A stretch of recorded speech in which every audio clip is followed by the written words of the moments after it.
Шалған ертегісі. Баяғы бір заманда шал мен кемпір болыпты.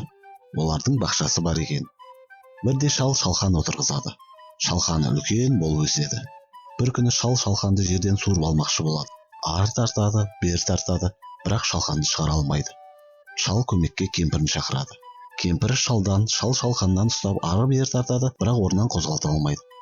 Кемпір көмекке немере қызын шақырады. Немересі кемпірден, кемпір шалдан, шал шалқаннан ұстап ары тартады, бері тартады, бірақ тағы да суырып шығара алмайды.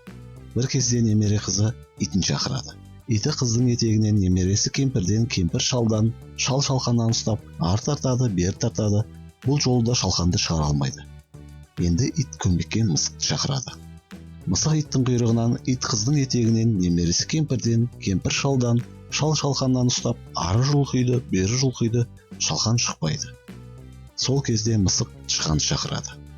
Тышқан келіп мысықтың құйрығынан, мысық иттен, ит немересінің етегінен, немересі кемпірден, кемпір шалдан, шал шалқаннан ұстайды.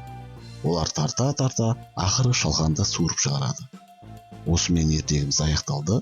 Назар салып тыңдағандарыңызға көп рахмет. Егер мультфильм сізге ұнап жатса, лайк басып, достарыңызбен бөлісіп, каналымызға жазылыңыздар. Келесі кездескенше сау болыңыз.